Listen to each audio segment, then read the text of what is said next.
Welcome everybody to episode 36 of Comic Confidential, the weekly podcast where we bring you the week's comic-related news, views, and reviews. I'm your host, Kade, and with me is the better version of Troy, Amy. Hello. How are you? I'm fabulous. Are you? Yes. You should be. It's bloody Comic-Con week. I know. So many things are happening. Oh my gosh, there's so much. And I tell you what, we're probably going to miss half of the things that are happening. We just did like a massive search just before we started recording on what shit can we talk about. And we want to try to talk about everything, but I have Yes. no doubt that as soon as we finish recording here, the biggest bit of news is going to get released because it happens every bloody time. Yeah, always. Always. Anyway, let's get into the news. All right, NBC has axed David Duchovny's show Aquarius. So, you know what that means? Fingers crossed. Fingers crossed that we might be getting a full season 11 of The X-Files. I'm going to love listening to that theme tune. Oh, man. You know, my brother, he is so scared of that theme music. He was...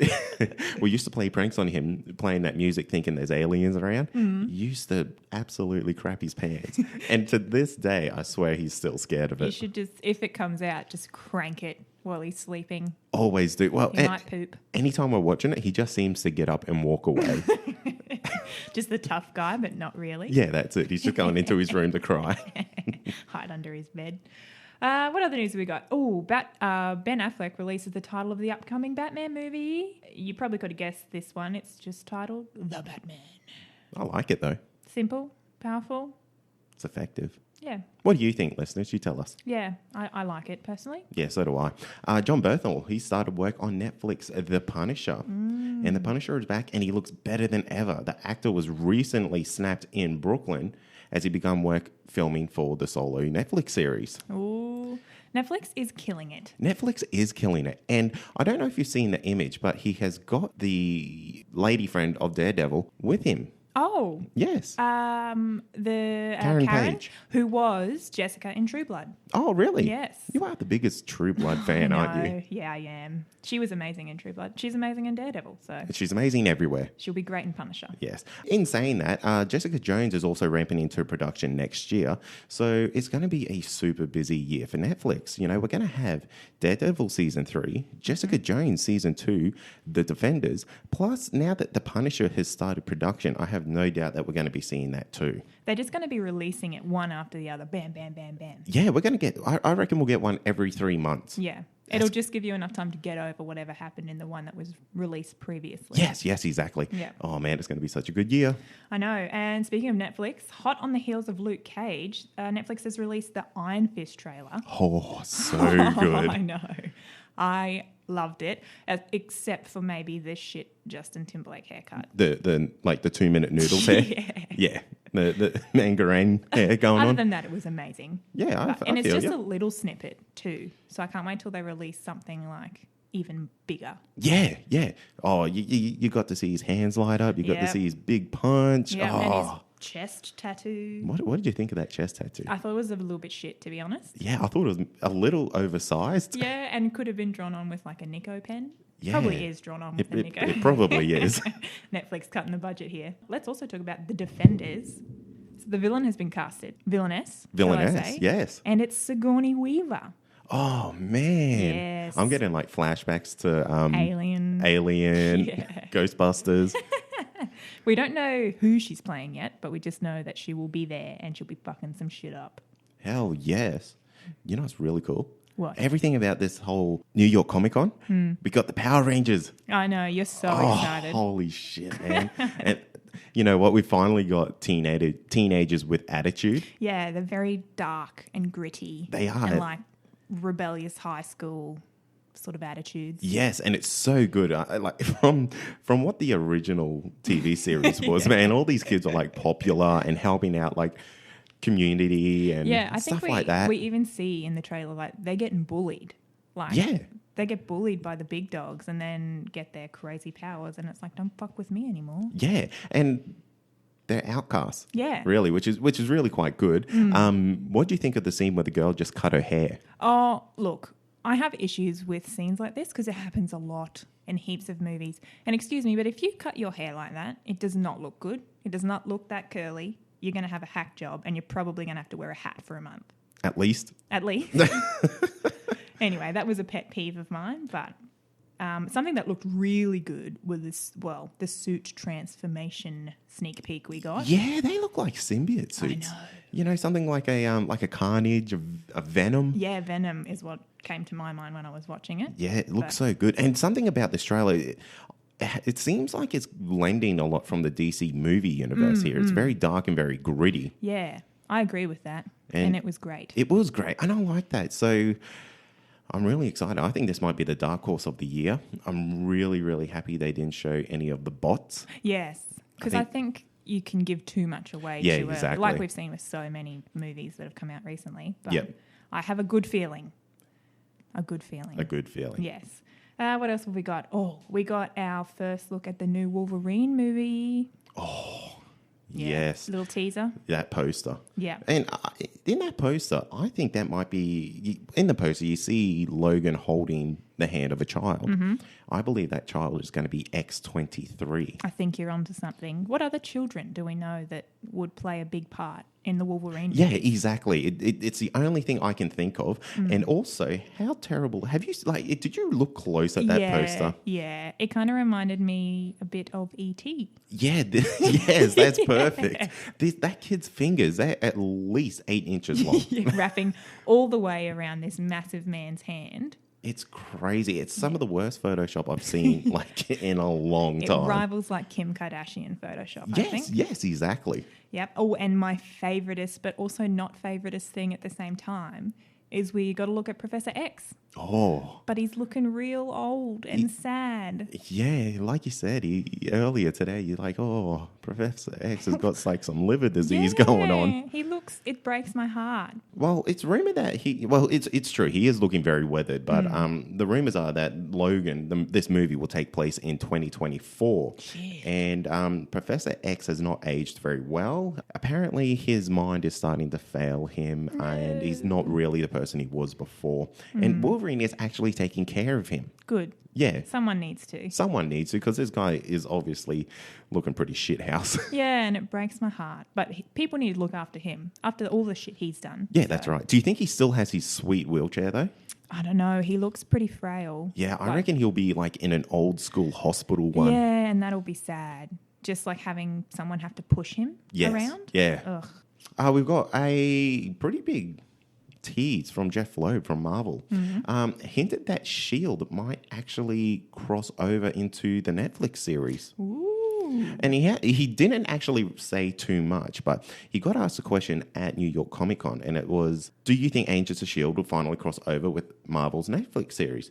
And his answer was, fair question. The answer is, stay tuned. Oh, there's something going on. So something has to be going on here. And I believe, I want it to be that the Punisher crosses over with Agents of S.H.I.E.L.D. I think that's probably the more realistic thing that's going to happen. Like Punisher's just starting up and then he's dropping these little bombs. And The only other one I could see working would be Luke Cage. Yeah, well, like the next season of Yeah, Luke Cage. yeah, something like that. Especially Agent Coulson going along, because he is actually a pretty integral member to the Avengers sometimes. So Yes. Yeah, okay. maybe this could like work in a three-way thing that we get some Netflix Agents of S.H.I.E.L.D. crossover, and maybe we might get something crossing over into the movies. Yes. That I'm would just be- not going to even know what's happening anymore. Yeah, people are just going to be showing up everywhere. It's like, weren't you over here? Well, yeah, where were you? Like 10 minutes ago, I was watching you on TV. But if they do cross over, it's going to be cool. You know what is also cool? What? Blade is coming to the MCU. Oh, my God. How did we find out about this? So Kate Beckinsale, who plays the vampire warrior Selene in the Vampire vs. Werewolf franchise Underworld, was asked about a possible crossover with Blade. Because it's a very similar feel. Yeah. So Yeah. I could see that actually work. I'm not a fan at all of the Underworld. I don't even think I made it through the second movie. Yeah, see, I like the early Underworld, but then they branched off into just so many things. So. Yeah, it might have been the third movie. I don't know, but I remember I lost interest really quickly with it. Yeah. But what she said was, no, we've had that idea. They're busy. They're doing something with Blade. Now, man, I'm just like throwing my Netflix like things out all at once here. Because they're doing everything. He would be perfect for Netflix. Yes. And they have to use Wesley Snipes. Like, Oh, how good how would that old be? is he, though? Is he like still able to be played? I would imagine so. Yeah, well, they can do amazing things nowadays. But if they do bring that to Netflix, like I was saying earlier, I'm just going to be in front of my TV like a zombie. Yeah, exactly. I'm Forever. gonna go buy like a lazy boy and just get it like decked out with everything I need. Maybe a little fridge in the side. Got to have the footrest. Got the beverages. Yeah, that's it. It's going to be so good. I'm really excited for this whole Comic-Con almost seems to be just here's all the Netflix news that you want. There's so much Netflix news, and I'm loving it because everything I've watched on Netflix has not let me down. Yeah. Like in terms of these series and shows and all that kind of stuff. Everyone's a home run. And we're actually going to talk about Luke Cage a little bit later on. So, man, you just wait till you hear that. Yes. And the last bit of news that we're really going to talk about today is filming for the Justice League and Spider-Man Homecoming has officially wrapped. Woo! Yeah, that's exciting. And you know how the guys over at DC celebrate? Always. They release an awesome behind the scenes. Yes. I saw some of the photos actually. I haven't watched the behind the scenes footage, but I was just having a laugh to myself about how different they look when they're just standing in front of a green screen. Yeah. Yeah. They don't look that intimidating, really, do they? With big smiles on their faces. But that's exciting news, and I cannot wait to see those movies. But anyway, that's all the news that we have for now. I am guaranteed we're going to miss the world's biggest lot of news, but you know what? We'll cover that next week because this Comic-Con is running over the weekend. We've only got the chance to see maybe one and a bit days. Yeah. So no doubt we're going to bring heaps more to you. Mm-hmm.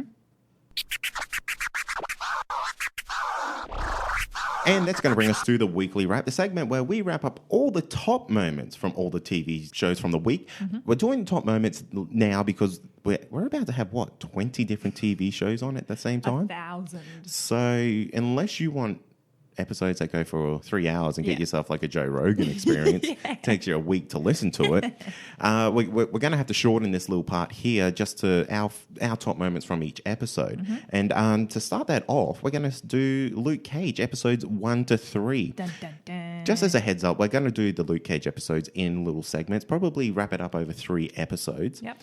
It just gives everyone a chance to get on board, not binge it, because who has the bloody time? Not me. Not me either. So, we'll get straight into it. My first top moment is the first episode. It drops so much damn information. It does. It does. It ties us to the Marvel Universe. And, we kind of get that kid who's selling those bootleg Blu-rays or DVDs or whatever they are. The best footage you'll see. Of the event, which is, of course... The incident with the incident from the first Avengers movie. Yeah, that's right. So that's cool. I like how it kind of ties us in. They kind of did that as well with Jessica Jones and Daredevil. They kind of always refer to what happened there as the incident. Yeah, and it wasn't too much of a thing. I think it was just like Luke was walking past and he's, trying to sell it in the street, which I thought was really good. Yeah, that's it. And it's not insulting to us viewers, like to always constantly remind us, hey, by the way, this is in the same universe. Yeah. We already bloody know. Yep. That's all I want at the moment. I don't need it to say, there's bloody Tony Stark, there's the Hulk, Yeah, like paparazzi running after them. Yeah, exactly. Yeah.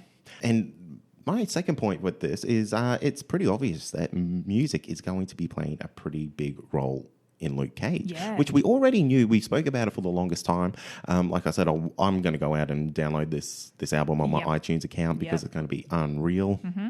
But, all the episode titles are actually hip-hop titles. I didn't pick up on that until you said it earlier, but that's crazy cool. It is crazy cool. And talking about music, Cottonmouth's Nightclub actually plays a really integral role in this series.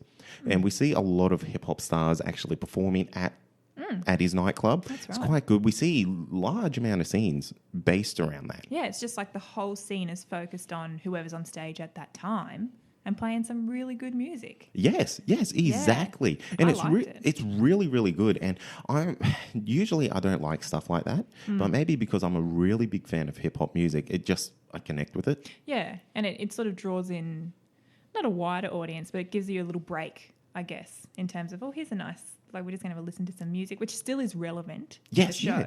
But it's, I really enjoy those. That's exactly it. The music is relevant to the scene and it's relevant to the environment that we're in. Yeah. So it works perfectly. I really enjoyed it. One of my top moments that I've got here was when Luke saved the little Chinese family. Oh, yes. Yeah, I loved that. I really did. Because I guess she was, sort of played out to be this hard ass, where's my rent money? Yeah, constantly hounding him. Yeah, and then he sort of swoops in and saves the day. But he also then says he's not for hire. So I was like, what's going on? Yeah, come on, Luke Cage. You're the hero for hire. Yeah. Why you got to play me like that? Yeah, and then as the episodes progress, he sort of builds a greater bond, I guess, especially with the lady. Who Yes. I'm not sure of her name. I don't think it was ever said. Oh, no, I don't think so. Yeah, but I was a little bit sad because where we left off at the end of these 3 episodes was we don't really know what's happening with her because there was a big explosion and all that kind of stuff. So it sort of left me on a little bit of a cliffhanger with her. Yes, that's right. Quantum men see Luke Cage going into the building and Yes. actually shoot a Rocket launcher into Yeah, it, and which is ridiculous. Who gets that kind of stuff in New York I know, City? and nobody's going to notice that. Like, come on. There's Yes. a giant rocket launcher flying. And I guess Luke does jump on top of her to Yes. try and save her, but we don't know what's going on. Even so, that's some like really quick reflexes by that guy. like he did with the kid in the barbershop, which I guess you'll get onto in Oh, some of the yes, other points. yes, we'll get to that.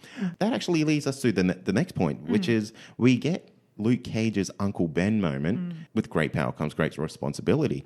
And it comes with Pop's barbershop getting shot up and Pop getting murdered. Yes. That's really sad. I really liked Devastating. Pop. He was a great character. And he stood for good things, I Yeah. guess. Yeah, and he's a changed man because he actually used to run a little gang himself. Yeah. And I swear, honestly, is it just me or did he look like he was 12 years old back then? Yeah, like a little fat Albert or Yeah, something. yes, exactly like that.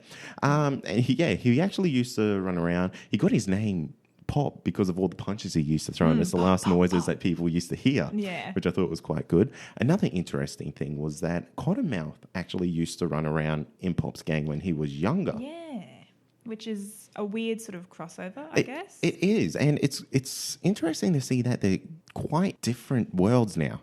Like Pop almost seemed a bit frightened Yes. of him. Yeah. So obviously they're going to have to elaborate on what happened between the relationship between Cottonmouth and Pop because they like I said, they're almost from 2 different worlds now. Pop's like he's hung up the mantle. He's like, I ain't no gangster no more. Yeah, he's just sort of a halfway house for young guys who he's trying to save, I guess. Yeah, that's exactly it. You know, his barbershop was almost like a sanctuary of safeness for the people of his community because, you know, you go in there, you can't curse, you can't talk shit. There's even a swear jar. Yeah, I love that. Yeah. That's one of my favourite things. It's good. That's really good. And it made me think a lot of Captain America, how he's like, language, please. Yeah, I love that too. So. And I thought that was really, really good. I've got a little fun fact for you. Pop is the father of Luke Cage's dead wife. What? Yeah. No. Yes. Because he does mention that he had a son also, I guess. Yeah, that his he son hasn't seen. Yeah, his son has like done the bolt and he did it like when he was younger. So there's no reference to that. But yeah, Pop was actually Luke Cage's father-in-law. So that's how they're interrelated, I guess. Yes, yeah. So that's how they got their connection. But with Pop's death, this leads to Luke Cage actually going ham, hard as a motherfucker, on Cottonmouth thugs. Yes. Which is obviously his Daredevil hallway fight scene. And it was cool. Oh, it was cool as shit, to quote Troy. Yeah. We're still quoting you, even though you're not here. Yeah, it was just unreal how, you know, he just busts through the door, like the bars. He even has that car door, wraps it around that guy. Yep. It just shows this guy's immense power. It's so unreal. He's such like even his presence, like him, who I'm not sure who the actor is who plays him, but he's just like a wall. Yeah, He's so solid. He's just so giant. Yep. He's incredibly intimidating.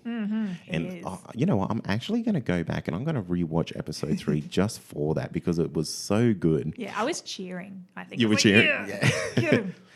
For me, that doesn't rate as good as the most recent Daredevil like staircase fight scene. Those fight scenes are amazing. That is honestly on the next level. And I mean, you can't throw all your cards out in one go at Luke Cage, can you? Not at all. Oh, I almost forgot. We got to meet Misty Knight. Luke Cage being an intimidating man. That sex scene between those two, hot damn. Oh, damn. I had to cover like my little puppy's eyes. That was too hot. It was ridiculous. I think we were talking earlier, like it needed almost like a Nelly hot in here type vibe. Yeah, Going on. I think it had it going Oh, on. yeah. But then I guess we saw that scene and then we see Misty Knight again in her, her cop persona. Yeah, yeah. And I was like, what the fuck, lady? Like, you are a sexy, sexy woman and you dress like an old lady. Yeah, she goes from just being the most banging babe in this show to looking like your mum would dress. Yeah, it ages her too. Yeah, she looked incredibly old. Yeah. Like, when I was looking at the pairing of her and Luke Cage at the bar, Yeah. I was like, oh, yeah, this could really work. But when you see her standing next to him as the detective or whatever, it wouldn't even cross your mind. Yeah, Like, that's exactly it. two different worlds. That's it. You look at Luke Cage and he looks like he might be 30s, mid-30s, like something like that. But when she's in her I guess, her cop attire, she honestly looks mid-40s. Yeah. She looks a good decade older. Yeah. I mean, it's not really important to the character. No, not at all. But it's just interesting that you could go from looking so damn fine to just so damn meh. Yeah, and I guess there wasn't a lot of talk after the sexual act, I guess. Yeah, actually, it was interesting. Didn't she tell him that she was an appraiser? An auditor. Auditor. Yeah. Yeah. I was like, that's got nothing to do with what... I guess she did say the line, I think it was something like, I'd make sure things are all... They all check out or they all are in line. So I guess, but... A little tongue-in-cheek, really. Yes. And I guess tying into that is one of my other top moments, which was we learn that Luke is talking in his sleep. Yes, he is. So Misty tells him, oh, you talk in your sleep. And it turns out that he's talking about some of his experiences in prison. Yeah, that's right. He talks about Comanche Shades, who actually shows up as Cottonmouth's when Cottonmouth's deal goes south. Yeah, and I don't know how I feel about Shades. There's something not right. Yeah, I honestly, I've already seen a little bit further on, and you learn a lot more about Shades. Okay. But to stay within these 3 episodes, at the moment he is quite mysterious. He is. He kind of just shows up out of nowhere, and Yeah. he just seems to have this authority about him. That's right. I was quite surprised because he walks in and it's like he's running the joint over Cottonmouth. Yeah, and I think even Cottonmouth says, oh, is this a takeover? And Yes. Shades is like, you wouldn't even know if it was a takeover. Yeah, that's exactly right. So that just shows that this guy has some high level authority. Yeah, but then too, I guess we see a little bit of a softer side to him that when I forget the name of Cottonmouth's other thug that shoots up Pops Barber, but Shades is a bit remorseful. Like he's like, that didn't need to happen. I told you to wait. Yes, that's exactly right. That's a really interesting point because it shows that he's got some humility to him. Yeah, so I'm a bit confused with.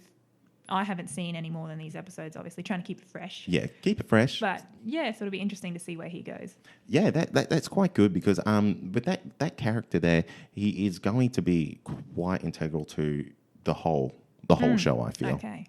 Another interesting thing that we learned is that Luke was actually framed for a crime that he didn't commit, which was only really touched on like super lightly. I almost missed it. Yeah, exactly, yeah. And that's why I've made a point of this because it's not really elaborated on in those first 3 episodes. But he ends up in prison with all these people. So he ends up with Comanche Shades and Diamondback, who is ultimately he's mentioned very briefly. Diamondback is kind of the other leader, I guess, of the group that Shades answers to. Yeah, that's right. And Diamondback is the person who framed Luke in the comics. So I can see that kind of playing out into how this all works. Yeah. It's very interesting that we haven't seen Diamondback at all. Yeah, he's sort of this enigma almost, like he's the overseer. It sort of makes him look... Now, I don't know how the dynamic works in the comics because I haven't read them, as we were talking about, but him and Cottonmouth, like Diamondback and Cottonmouth, I don't really know who's the bigger boss. Yeah, that's right. And I'm sure we're going to learn more about that.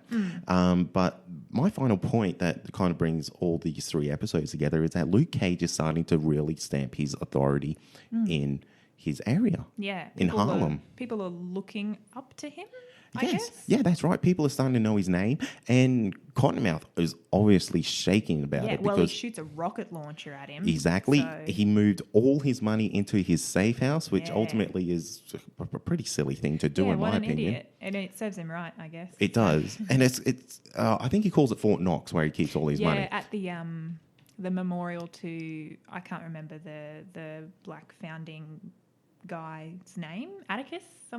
Atticus? Oh, I can't quite remember. But it's quite a historical building, I Yeah. guess. So and it's quite interesting that this one man can worry such a, I guess, organisation that Cottonmouth has to move all his money into one area is like a really silly move. It's dumb. Like, It is especially dumb. if you've progressed this far, and he's obviously done a lot of things to get to where he is, and now he's just like, I'm just going to put all my money in one spot. Yeah. Like, that's not opening you up to just some trouble. Yeah, that's it. And actually, this also brings me to another point, like bringing in the money discussion, is that we learned that Cottonmouth's cousin is running for Parliament. Yes. And she is using dirty money to fund her, I guess, her, what do you call it? Campaign, yeah. So she got donations, I guess, for her campaign from people and used that to fund his operations, I guess. Yeah. And now needs the money back, but it took a while. That's it. It's going to be really interesting to see how this one man's repercussions from his foolishness, I guess, with money is going to pay off with him, his cousin, and everyone else around him. That's right.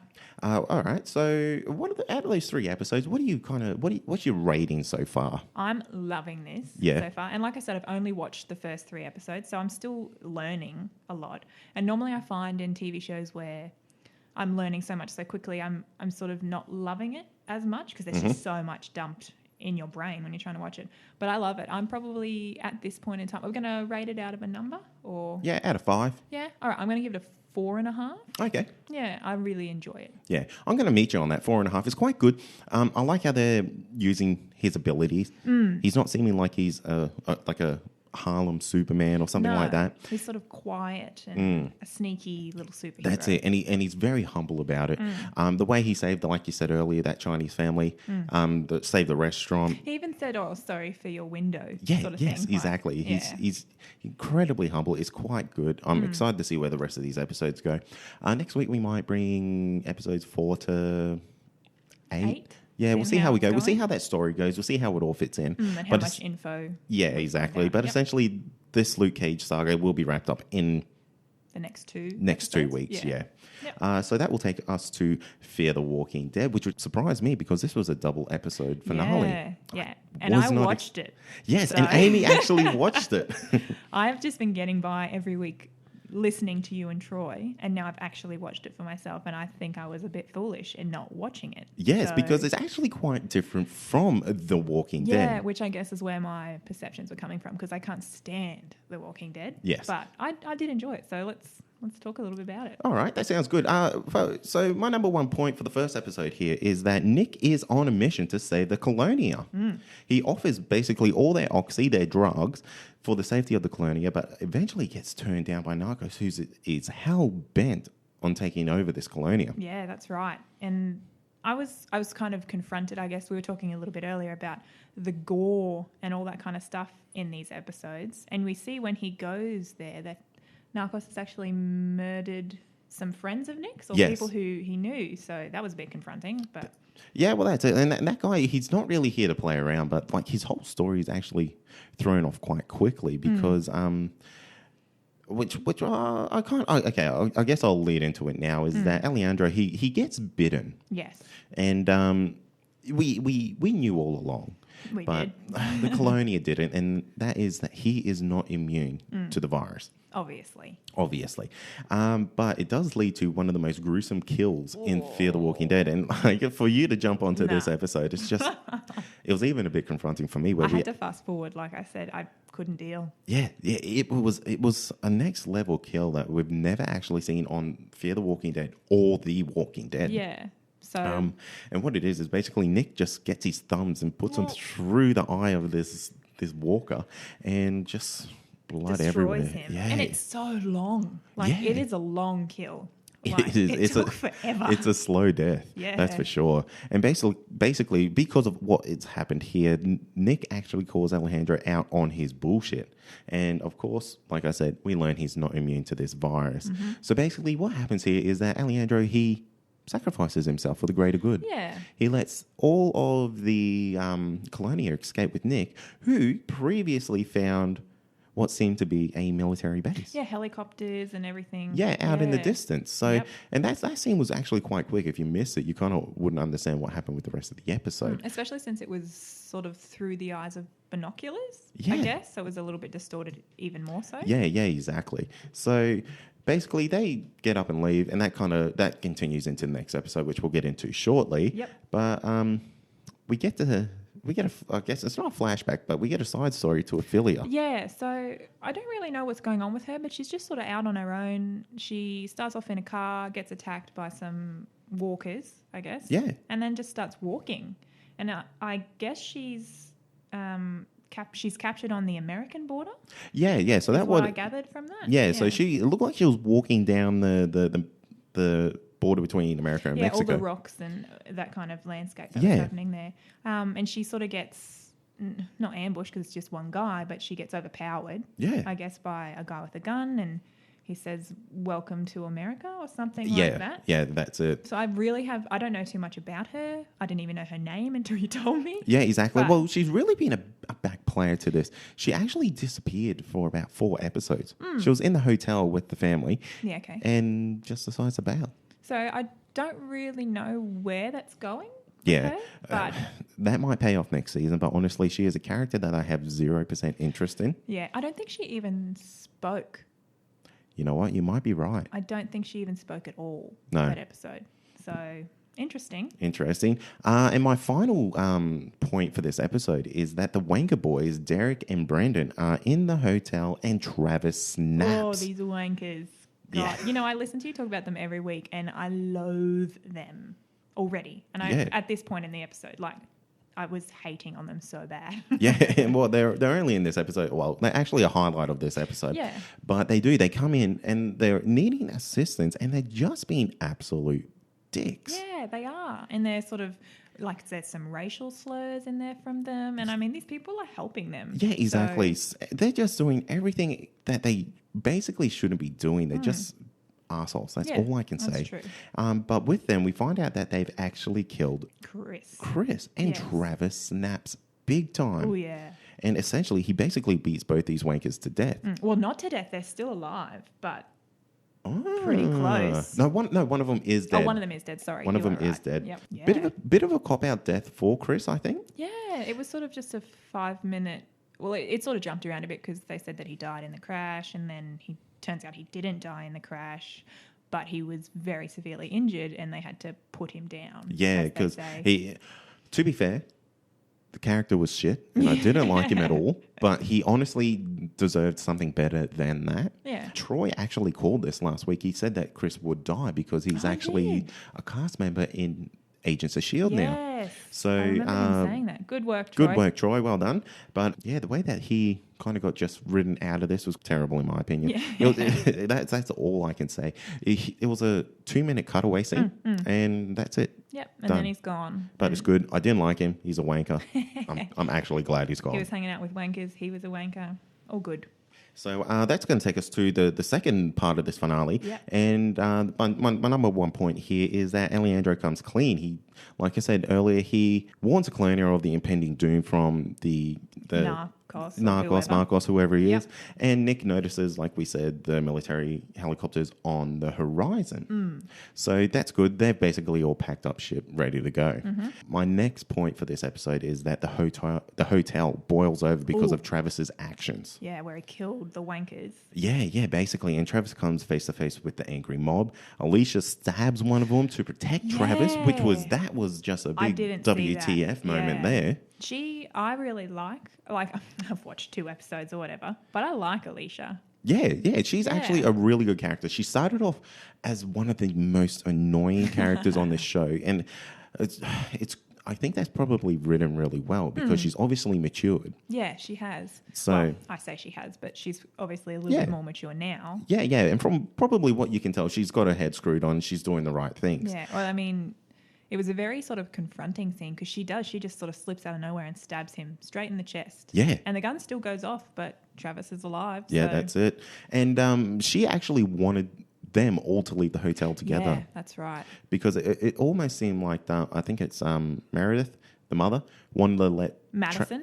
Yeah, sorry, wanted to let Travis almost go on his own. Yeah. Which that's really interesting because that's your husband. Yeah, and they were having sort of an intimate chat sort of at the start. I don't know if it was this episode or the episode before, but then she sort of changes her demeanour almost, and it's just like, okay, see you, Travis, that's the rules. You've killed someone. Yeah, and it's quite interesting because I mean, it's almost like she's moved on from him.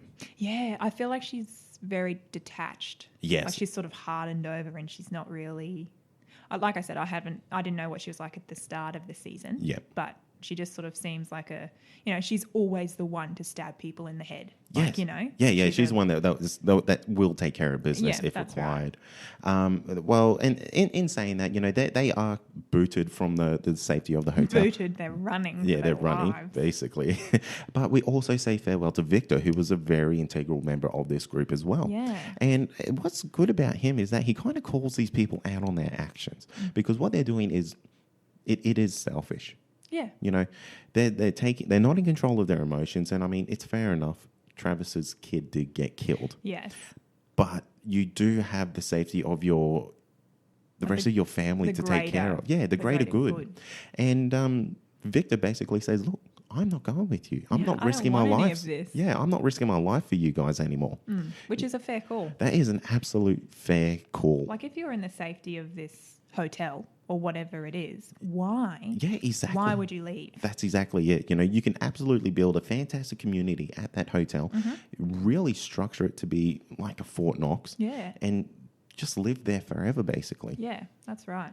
So anyway, that takes me to my next point of Nick returns with a message while Madison, Travis, and Alicia go to the warehouse. Yes. So basically, that's Nick. He comes back, warns everyone that people want to kill people them. are coming. You should probably they leave. are like literally on their way. We have to go now, which, like I said earlier, all happens, which is fantastic. It's about time they got out of there. The rest of the gang go to basically find Travis. Yeah, that's what it is, isn't it? It is. Yep. So they've been booted from the hotel. They're out there having a look.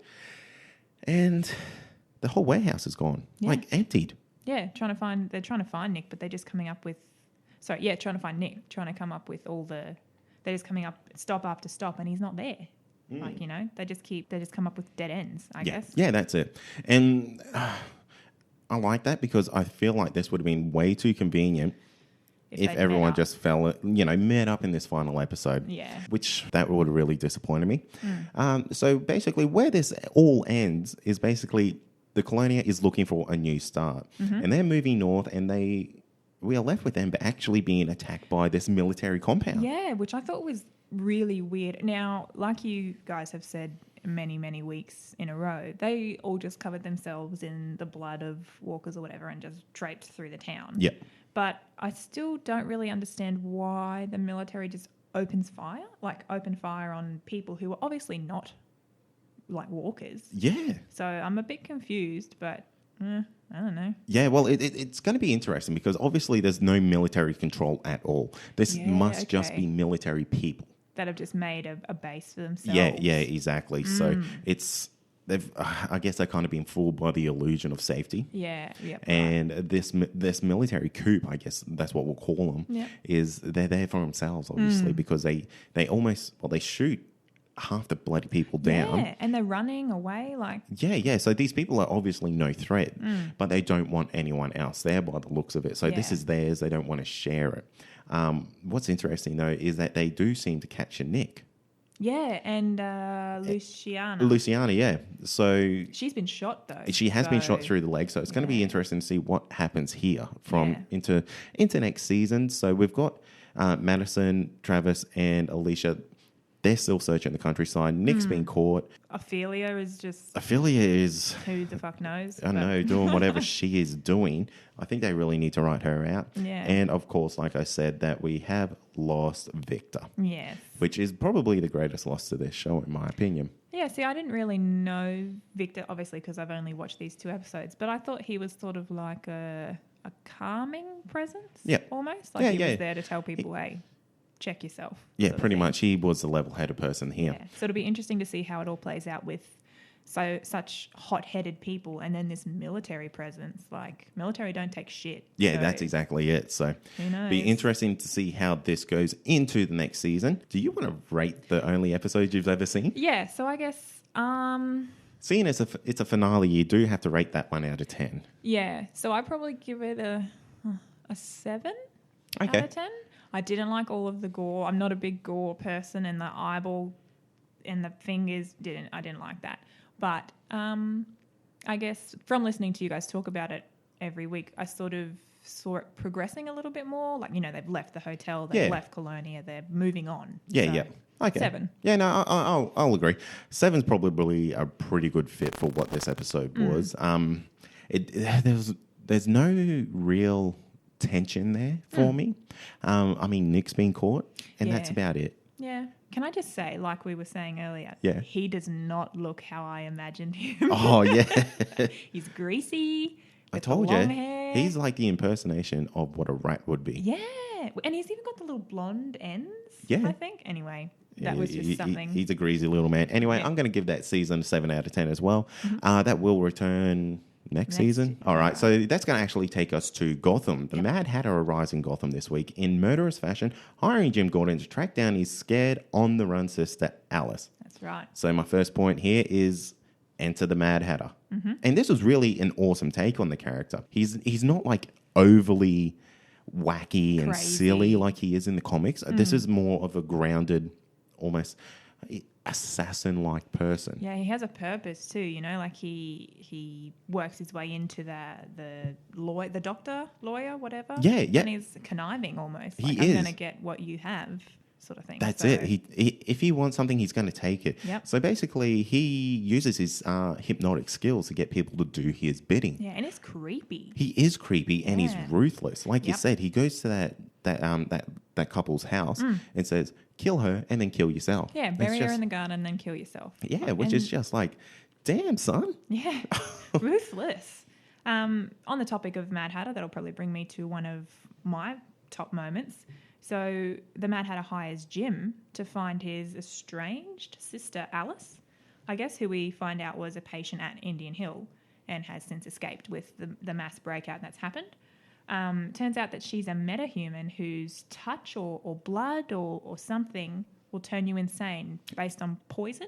Is it based on poison? Well, I heard her saying she sets people on fire or sets everything on fire. And I thought I remembered her saying it was poison in her blood or Right. something. Anyway, so that led me to think, it didn't even click to me, but then my husband talked, he sort of came in and out while I was watching it, and he said, "Oh, is that poison ivy?" I was like, well, no, it's not, but I'm a bit confused now.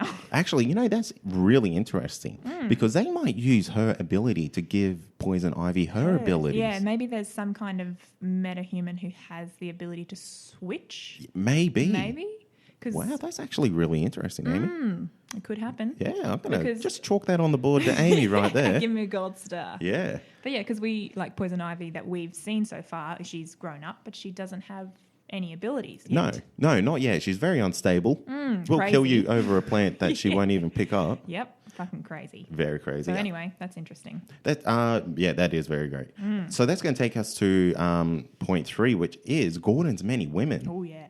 Man, this week seemed to be also about all the women in Gordon's life. Yeah. Like as much as it was about everyone else, I found like most of this was really about Gordon showboating his many women. Yeah, the ties he's got to all the... Well, I mean, Barbara obviously is very linked to the Mad Hatter. Yep. And then you've got Valerie Vale, who he's obviously just had an encounter with in the Yeah. previous episode. He actually seems to be getting attached to Valerie. Yeah, I picked up on that, but she's not really... He's not really returning No, she's not the fussed. mood. Yeah, she's because he's like, oh, well, I can actually buy some things to make my apartment a little bit nicer. And she's like, yeah, right, mate. Yeah, type or of like thing. I think he asked her to go and get a coffee or something, and she's like, nah. Yeah, pretty much. Just like really brushes him off. This is just obviously something very, very casual. But in saying that, we also see Leslie make her return to Gotham and gets her old job back at the precinct. Yeah. Which you could see this writing on the bloody wall. Oh, well, the last scene from the last episode was a bloody cliche. Her stepping out of the train and all of the fog. Oh, so of course gosh. something was going to go down. Yes. But in saying that, we got to meet her fiance, and so did Gordon. Yeah, that was a good scene. That was a good like scene. that. And you could like cut the tension with a knife. Holy. His eyes when he sort of realised, he was just like, fuck. Yeah. Fuck. What are the odds, mate? Gordon and this bloke meeting up. Yeah, I can't even remember what his name was, but... But I can't remember what his first name was, but I can tell you what his last name was because that's integral. We find out that her fiance is actually Falcone's son. Oh, yes. But he doesn't use the Falcone name? Is that what he said? Yeah, because it wouldn't help him in his professional Endeavours, life. I guess. Yeah, Basically. Yeah. So that's quite interesting. And what's interesting about it is that Falcone actually knows that she used to date Gordon. Jim Gordon. And he brings it up quite abruptly, Yeah. I guess. Like, hey, you still talking to him? What's going on? Yeah, that's that kind of be like, Dad, can you just lay off a bit? Because that scene, he's staring her down, like just like blah blah blah, talking, and there's no break in eye contact. Yeah. And I was a bit weirded out. I'm like, oh, I really like the Falcone character. He is intimidating. Yeah. Without even trying, he can just sit there and talk to you, just like you said. It just makes your skin crawl. yes, indeed. Another one of my top moments was the Penguin. I think he's always in my top moments. He has to be. That guy is fantastic. Yeah, so in this episode, we see the Penguin decide to go in the race for mayor of Gotham up against, I don't know his name. Yeah, Mayor Mayor Dickhead. shithead, whatever.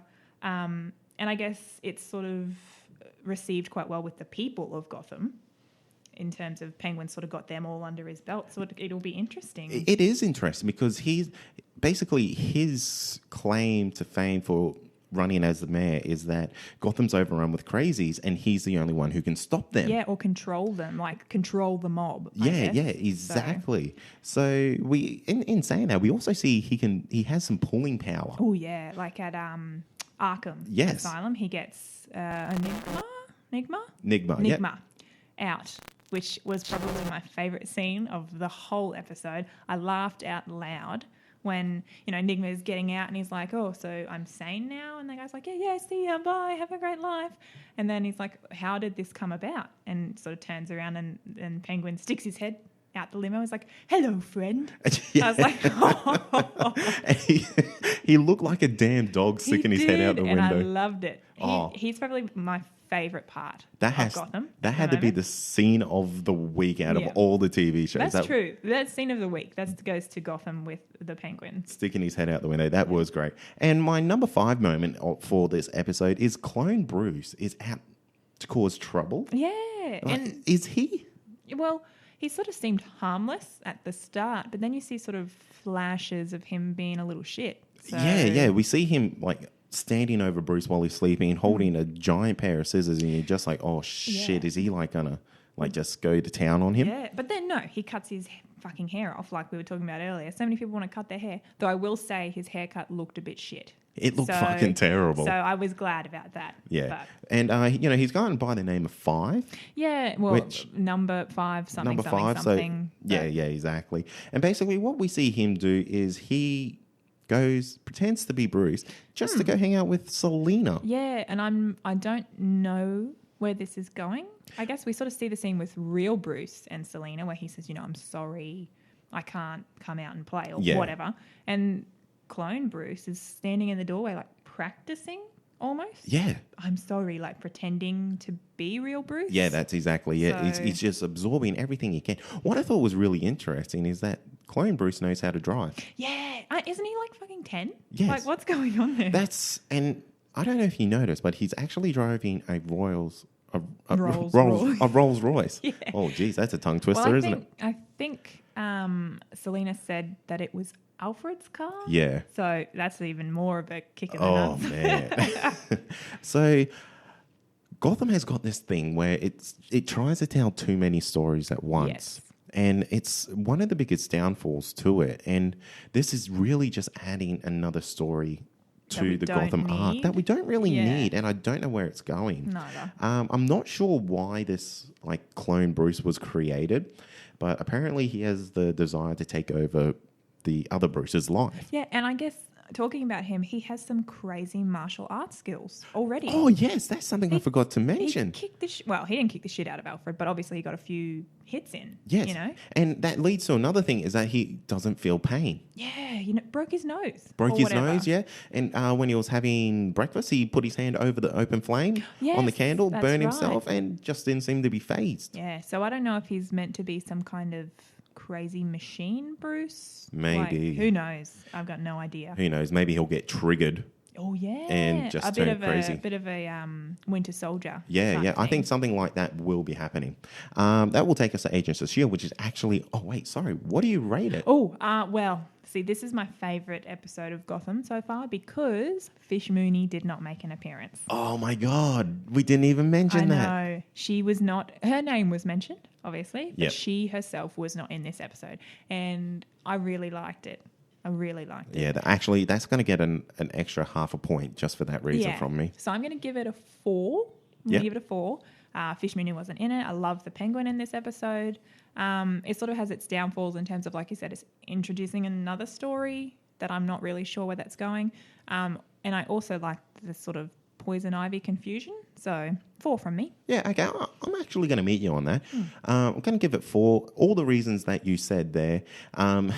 I really just hope they have to do something with these side stories. Yeah. Something has to disappear because we've got so much going on. We've got what seems to be a love square going on, which I don't need a love story in every TV show I'm watching at all. I don't think it's needed. It doesn't really add anything to it, in my opinion. And not this type of TV show, Yeah. I guess. Like, Yeah, it's not, exactly. This it's is not a main feature. Yeah, that's right. It's a cop show, and it's always going to be like a little side story. It's actually a bloody Pentagon. Yeah. If you count that the Harley Quinn wannabe. Oh, yeah. Deborah. Barbara? Barbara. Yeah, Barbara. Barbara. Yeah. I don't know. So, and we've also got all the monsters running around. Let's stick to that. Yeah. Stick to that. That's actually interesting. That's another thing. We didn't even see much of monsters. Like, what the fuck were they doing this episode? Yeah, exactly. And now that we've also got Nigma back out. Yes. So that's going to be another story that gets thrown in. Yep. And don't get me wrong, I actually really enjoyed the Nigma character. Me too. So drop a couple of extra stories. Get rid of this Bruce clone as quick as you can. Because normal Bruce is a bit shit in this anyway, so we don't really need a clone of him. Yeah, exactly. And just keep Fish Mooney out as long as you can. That's right.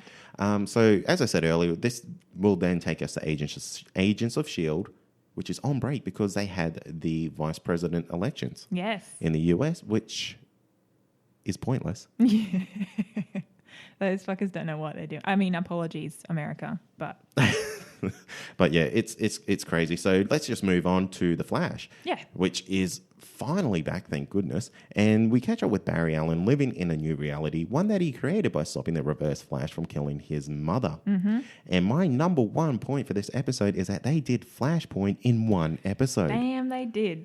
And I don't mind that. I liked it.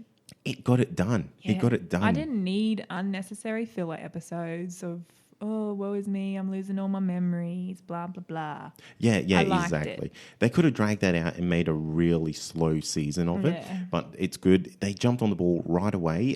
It was one of the biggest surprises actually for me is that they did this in one episode. And I feel like they can really use this Flashpoint to fix a couple of issues with some characters that we got, e.g. making Iris more of a member of the team. Yeah, so she was sort of almost the ringleader nearly in terms of Wally West obviously was Kid Flash, but she was making the shots. Yeah, that's exactly it. She was more of an integral member to that team than she was ever in before Flashpoint. That's right. Yeah. And I guess on that topic, was there anything else you wanted to mention on your moment point? Yeah, there was just one thing is that, while the Flashpoint was wrapped up pretty bloody quickly, we did get to still have that really heartfelt moment of where Barry has to say to the Reverse Flash, I need you to kill my mother. Yeah, that broke my heart. And it's just like, oh, can you imagine how shitty that would be? Especially when you've had, 3 months or whatever. Of the best time with them again. That's right. That was a hard one. And yeah. But I guess it's done now. It's done. Yeah, and as we were saying earlier, I guess that brings me to the next top moment we've got, which is Kid Flash. Like, how cool did he look? Like, Man. and bringing Wally West in, like, I loved it. Oh, it was great. And his outfit was on point. I was Yes. actually really worried how that might have looked in motion, I guess, because the outfit almost looked a little funny. Yeah, like a bit Play-Doh fake. Yeah, sort of thing. yeah. Because, I mean, I always know Kid Flash as bright red hair sticking out the Yes, top. that's right. And, I mean, for what they did, it was friggin' awesome. Yeah, I really liked it. The one, and we sort of hear a bit from Kid Flash about how he got his powers as Kid Flash, which brings on such a similarity to how Barry got his. So, which was really nice. It is, and you actually see Barry. He has like a little cheeky smile about Yes. like how he got it. Yeah, that's right. And it's quite good. One thing that I noticed is that he is obviously still in training. Yes, So this must be a very early version of Kid Flash. Kid Flash. Another thing I liked too was he didn't like being called Kid Flash. He Yeah. even though he was in training, he wanted to be the best. He wanted Yeah. to be the Flash, but everybody sort of knew that he wasn't quite there yet. Yeah, yeah. And in saying that, he's very cocky. Yeah, like he, you know, the Flash and Kid Flash come up with the idea of how to beat the rival. Yeah. Obviously, you know, you flank him, I'll come in the front, and then we'll pass. And then he just sort of throws it to the wind and is like, "Nah, I got this." Yeah, yeah, And exactly. then he doesn't got this. And literally almost gets killed Yes. straight away by him. Yes. So, come Bit on, too mate. cocky. Get it together a bit, eh? Yeah. And that's actually they'll take me to the third point of this Yep. episode, and that's Enter the Rival. Yes. Edward Clarence is the rival. Yeah. And for those who don't know, he is a Golden Age villain. He is essentially Jay Garrick's reverse Flash. Yeah. Yep. And it's great to see that they're not trying to make him a mystery like they did with Zoom. Oh, yeah. I really loved that. Like he just, you know, pulls off the mask. This is me. Yeah, and basically says, "Here I am. I'm bloody Edward." Yeah. Here, remember this face because it'll be the last you see or whatever. Yeah, yeah, exactly. And what I liked about it was that the fight that they had was a really good throwback to the pilot episode. Yeah, with the tornadoes. Yeah. Yes. Except it's double time. Yeah, it's even worse. And But- far out. How good is it that they can do that? Yeah. It is just unreal. I love little throwbacks like that. Because it's almost like you're reminiscing. Yeah. You know, like, and I guess when we saw the original tornado scene, Barry was obviously much less experienced than he is now. Yeah. And, you know, he's got no issues taking 2 tornadoes. Yeah, that's it. He went in there. He had the confidence of doing it. He was actually questioning.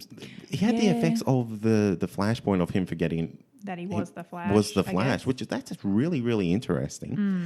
But of course, Iris comes in, There's a saves pep the day, talk, says, yep. "You are the Flash." He's like, I am the Flash. I am the Flash. And what's quite interesting about this is that this universe is like quite open to having this Flash just show up out of nowhere. They didn't. Oh, and you know what else I really enjoyed, you know, similar to flashbacks, is Barry just reveals himself to, oh, shit. Cisco? No, what's the dad's name? Joe. Joe. Yeah, that's right. So, you know, it took a little while in the first season, whatever, for Joe to realise that he was the Flash. But it was the same thing. It was the same at the tornadoes. He Yep. found out that Barry was the Flash because he saved him. Yes, that's right. Yeah, I was going to say, and the other throwback to the first episode was that Joe came in and actually shot the Weather Wizard in the back, Yes. just like he's done to the Reverse Flash here. Very good. interesting. One thing that really pissed me off, though, is that Barry Allen almost did the same thing that Kid Flash did. Turned his back on this guy. Oh, yeah. What a fool. What a fool. It's like you literally just saw Kid Flash get stabbed through the body. Yeah. And you're doing the same thing. Yeah, it's lucky Joe was there and not drunk, I guess. And not drunk. So that was good. So basically, with going with the Edward Clarence story here, at the end of the episode, we see him being, I guess, told to wake up Yeah. by Dr. Alchemy, who shows up in the mirror or is scratching into the mirror. Now, one thing that was talked about a lot this season, a person showing up, is Mirror Master. Right. So I'm wondering, is that Mirror Master or is that Dr. Alchemy I doing think- that? Yeah, because he just wrote alchemy, Yeah. I think, on the mirror. But yeah, it was a very dark scene. I was like, oh, where's this going? But that could be interesting. That is interesting. And of course, I failed to mention that this is when Barry returns to his time. to his time post Flashpoint. Yeah, through the help of Reverse Flash. Yeah. But on that topic, we don't really, that's probably the next top moment we've got. What's going to happen now after Flashpoint? Yeah, what makes me wonder, did the Reverse Flash do like a little something extra, He definitely did. to bugger up Barry's life here? Yeah, well, we see that in, he comes home. Obviously, Joe and Wally are in the living room and he's ecstatic to see them, sort of thing. Like, Yeah. yes, you're both normal. Wally's alive. He hasn't been stabbed through the chest. And, Joe says, you don't have to be okay. Your dad just died. And Yeah. he's like, nah, I'm the best I have been. And then he sort of raises the question, where's Iris? Yeah, and it really hits a sore point with Joe. Yeah, because she's not there. They don't talk. Now, for the life of me, I can't remember. Did they fall out at the end of season 2? I don't remember. I don't remember that either. So, but it sort of flashes back to Flashpoint where they don't really talk there. Yes. So I don't know what the Reverse Flash has done, but he makes that little jab. Yeah, I guess, of at kind the of like- doorway. Yeah, it's just Sort of watch like, out, Barry. Have That might fun not... with that. Yeah, have fun with this. Yeah, Who interesting. knows? Very interesting. I've got an Easter egg for you, though. Oh, yes. Yeah. Tell So me.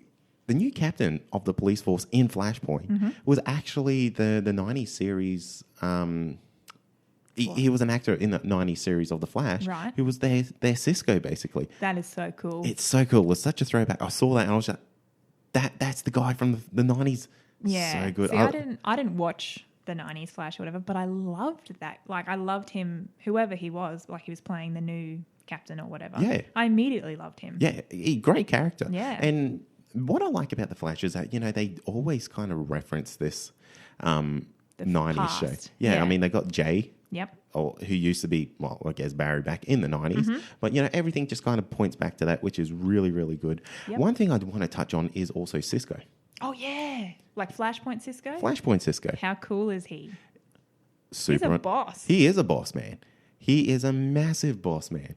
I would have loved to see more of that, though. Yeah, and I guess, Caitlin comes into it and we find out she's not actually a scientist in Flashpoint. She's an eye doctor. Yeah, for children. Yeah, and she's a bit ditzy.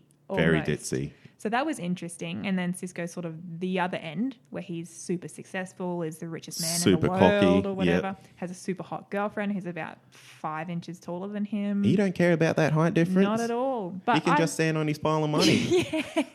I liked him in this because I guess he sort of was made out to be this sort of hard ass, billionaire. But then he did help, he was helping. One thing that I thought was interesting about him is that he always seemed reluctant to help. Yeah, but he did. Yeah, he did. He's kind of like, this is why I don't like to fight crime. Yeah, type of because thing. when Wally got stabbed in the chest, he didn't like that. Yeah, it's happening. like, come on, mate, just get it together. Yeah, Anyway, what do you rate the episode? I'm gonna get because I really enjoyed what they did with Flashpoint all in the one episode. I was sort of dreading, not getting any answers at this. We still don't have answers to everything, obviously, but I'm gonna give it a 4.5. I think. 4.5? Yep. Yeah, no worries. I will agree with you. Oh, we're on fire today. I don't know how I feel about this. No, but 4.5, it was a really good start, and it's going to set up the rest of the season quite well. Yeah, that's right. The best throwaway for this episode to me was how the Reverse Flash said, have fun with this, basically. Yeah, because now he's like, well, all shit's going to break loose. Yeah. Or something's going to happen. Yeah, that's like, it. Does Barry talk to Iris? We don't even know. That's it. Like, are they enemies now? Who Could knows? be. I hope not, because I was really starting to dig them. Yeah. All right. All right, so that's going to take us to Arrow, where it seems like Oliver is back at his old tricks again and killing people. Back at it again. Back at it again with the killing, eh?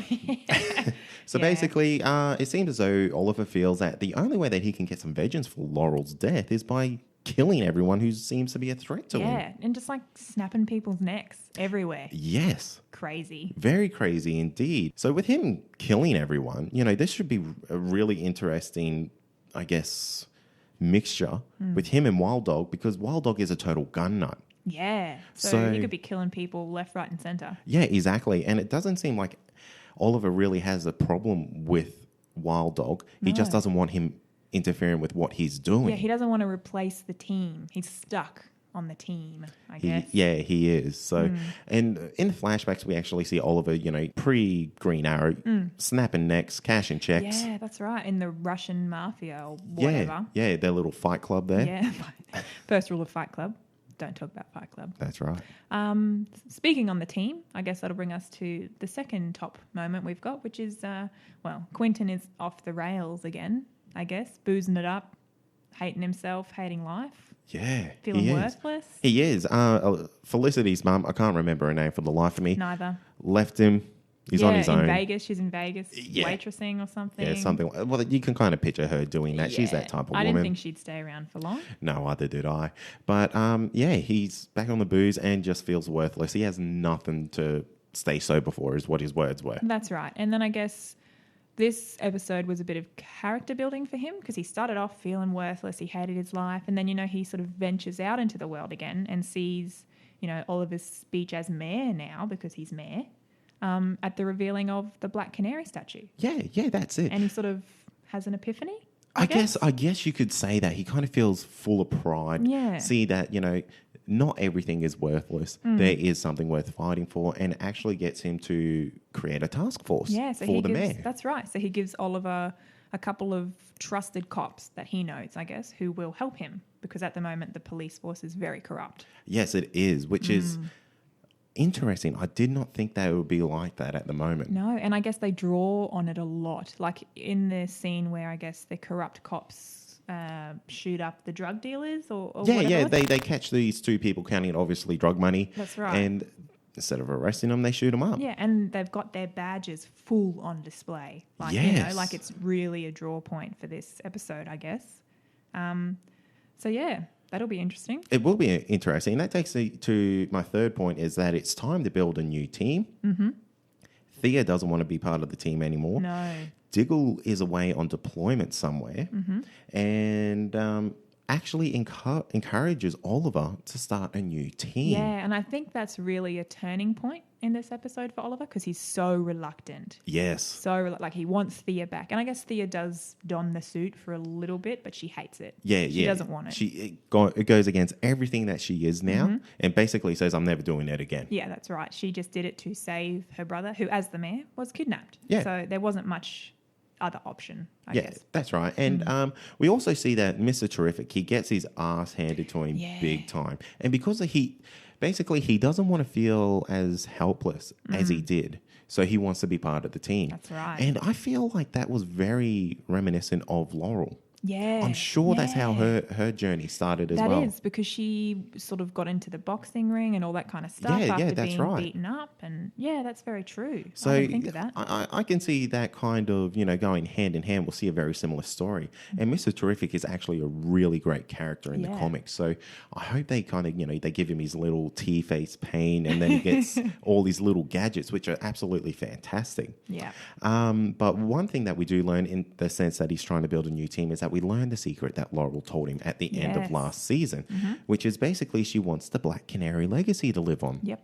So I don't think we're going to see another Black Canary. I think it'd be too close to home, if that makes sense. I think so. And it's kind of like it will fall under the skies of People Are Never Dead. Yeah, not to say that true. they're going to bring Laurel back, but the fact that you can't kill off a character, it creates the phantom effect.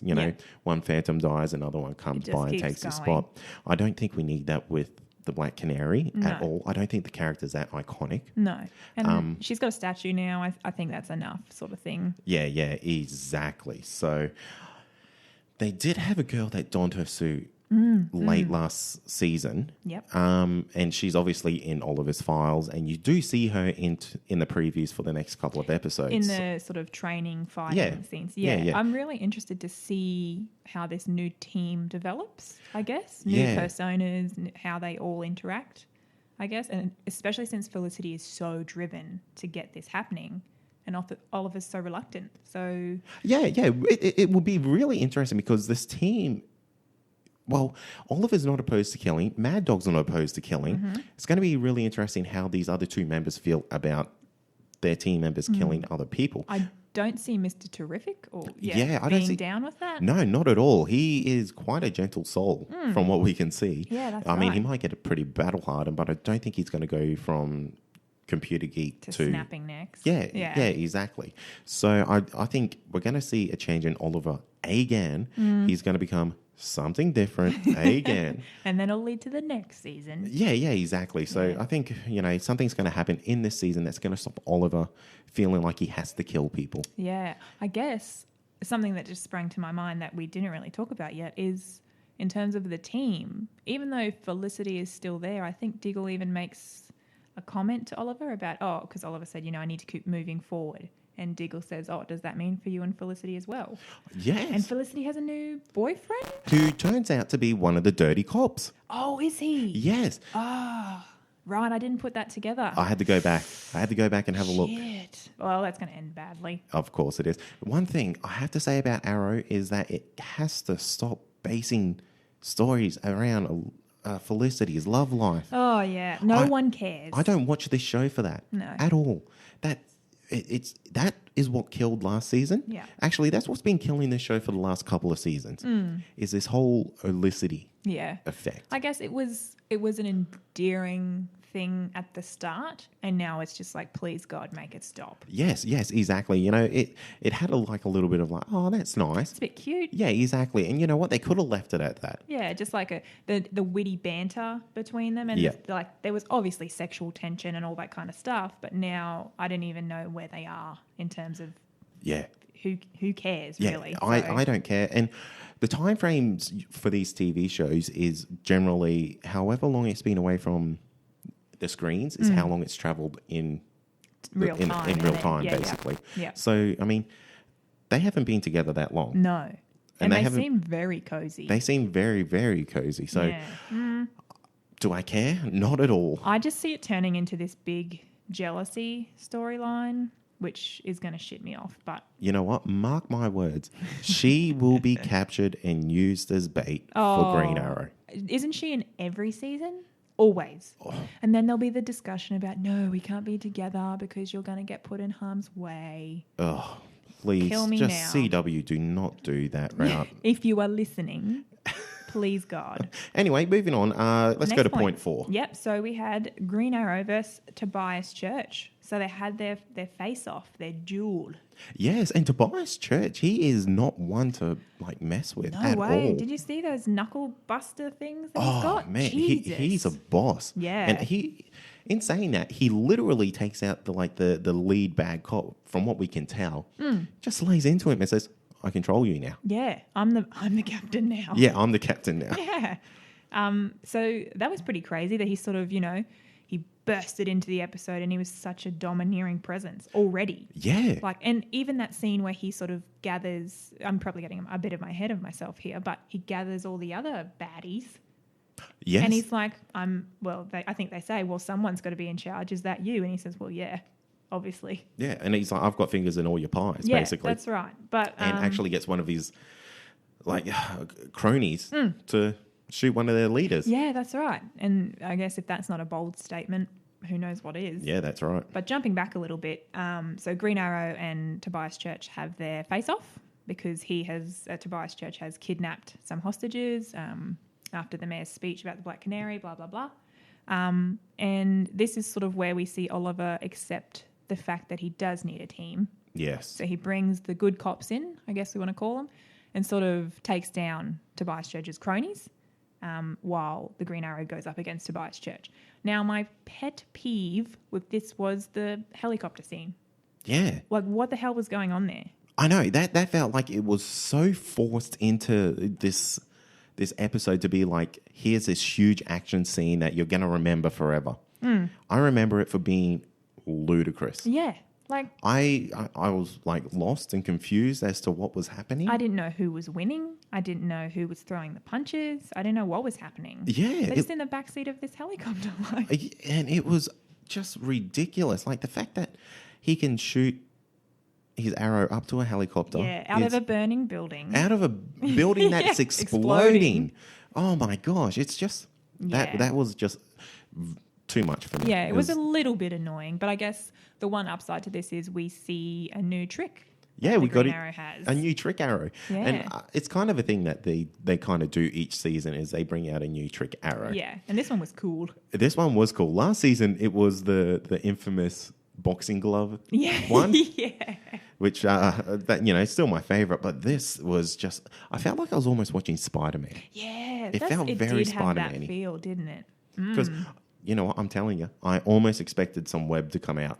Yeah, that's what it was like. He sort of shoots the arrow and then bam, there's a parachute. And I was like, oh, that's pretty cool, but how did that really happen? Yeah, it's like you knew you're going up in a helicopter, so you just have the parachute one with you. And I guess the thing that gets me always about Arrow is he has all these trick arrows. How does he bloody know which one he's using? Like, he just pulls it from his quiver or whatever, and then Bob's your uncle, you've got a parachute arrow. Like, no. It's convenient, and I mean, Yeah. how many can you really fit in there to That's have right. like, these are my shooting arrows and these are my trick He's arrows. got compartments with little, like, tabs on them Yeah, that he pulls. it could be like that. Anyway. So anyway, the episode ends, and what we see is Prometheus has arrived, and he's taking down all of his task force.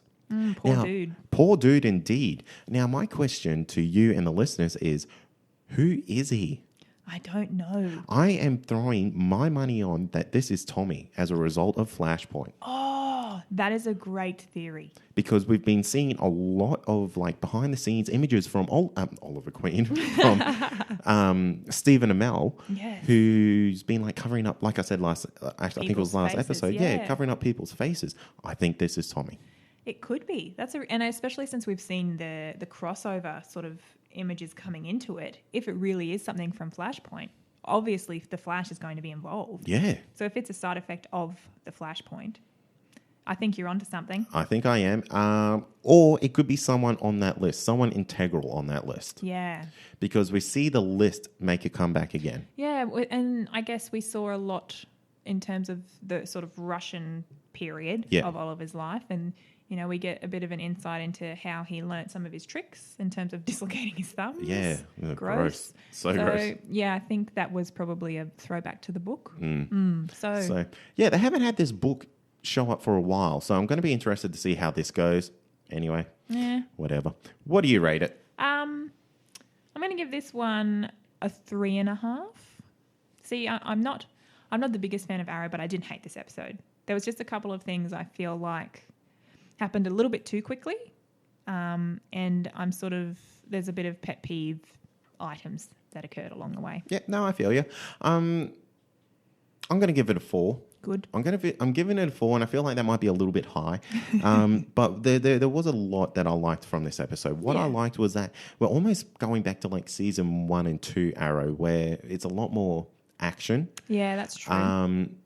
I thought it was weird how he's killing again. It's kind of unexplained. Because he got over that. And obviously it's been such a mantra for him for ages. That's exactly right. He fought so hard to not be that guy anymore. Yep. And now he is that guy again. Yeah, and it's just going to be another redemption story of him trying to not kill people. Yeah, and that's going to be what I was just about to say, is that I just hope this season isn't him kind of coming to terms of like, I don't need to kill. It's like either kill or don't kill. We've already done this. Yeah. So decide. Yeah, exactly. You don't need to rehash, and it loses a point solely because it's trying to force this Felicity relationship and in that's again. probably one of the downfalls in terms of why I gave it 3.5, because I just don't know like what purpose it serves. Yeah. Every scene with her in it, and I like Felicity. Yeah, I she's a guess. fun and cute character. She is, and she's crazy smart and an integral part of the team. But I just don't know why we need such a look into her personal life. I was just about to say that. Yeah. She's great with the team. Keep her as a team member. I don't need to see what she's doing at home. No, and like you said, obviously it's leading into some kind of kidnapping with the dirty cop. And Yep. we can see that coming a mile away. Unfortunately, since we had so much in this episode, there is just no time for Comic of the Week. But I highly recommend you jump on Comixology and check out the now wrapped up series of Injustice. It's a great little series that spans over just a handful of editions, and it follows the story of a Superman who wants world peace and will stop at nothing to get it. It's not in canon, so you can just have fun with it. It's really good. Yeah. Like I don't read a lot of comics, like for shame, but Troy's going to hate that. he will hate that. But I mean, I do so much other things. But anyway, but that's Super busy. It's so busy, but that's a really, really good series, and I can't get enough of it. Unfortunately, it has wrapped up, and that's because of the Injustice 2 Movie? No, game. Oh, game. Yeah. So I really, really hope that after this game comes out, it kind of plays off the game in a big way. Yeah. So I hope after this is done, we get an Injustice 2 series. Yeah. Because I find it's a really, really interesting version of the DC universe. And Superman, man, he's just out to like rule. Yeah. With a iron fist. I see what you did there. So yeah, anyway, that's going to do it for another episode. Stay tuned next week as we break down the rest of the Comic-Con news. Yeah. There's going to be a Who lot knows? more. There probably is something that we're just missing now. Oh, I can see Twitter's going off and it's just like, oh my gosh, I've missed all that. So we're going to fill you in on another round of Luke Cage episodes and, of course, bring you all our top moments from the regular bunch of shows. And like I said earlier, Supergirl and Legends do come back next week and Agents of S.H.I.E.L.D. is back to its normal time slot. Yeah. That's right. So thank you for everyone for listening, subscribing, and leaving us a review on iTunes. It actually helps the show quite a lot, and we really appreciate it. Makes us feel good. Makes us feel real good. You can find us on Facebook at Comic Confidential. And on Instagram and Twitter, that's at Comic Con Pod. You can find the show on YouTube. I've actually left a link in the show notes for that. I'm looking after you guys. Yeah. And we've also got a Snapchat that is run by Amy. It is. I've been in poor form this week because I've been watching so many TV shows. But I will have something up there for you guys shortly. We've also got the website. Yes, that's comicconpod.com. You can jump on there. You can view all our other shows that are on our network, including The Advisory. If you want a show that's actually quite funny, I recommend jumping on there, having a listen to James and Todd.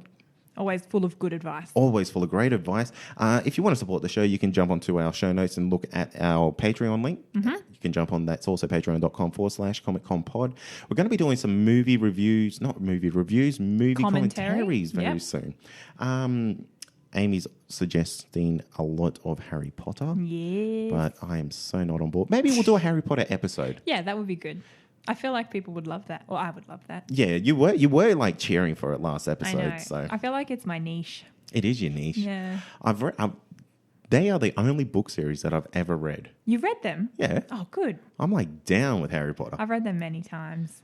Nerd. #nerd. You are a nerd. And we've also got a loot crate. I will also include that in the show notes if you want to jump on there, get yourself something nice. I think this week is this month is anti-heroes. Anti-heroes? Yeah, I think so. So jump on there. I think you might get a discount. I'm pretty sure it's a $3 discount. Yeah, there's something, surely. There's something, surely. So that's going to do it for the week. That is. That is. As always, I'm Kade. I'm Amy. And this has been Comic Confidential. Peace. Shout out to Troy. Cheers, Barbie. Bye.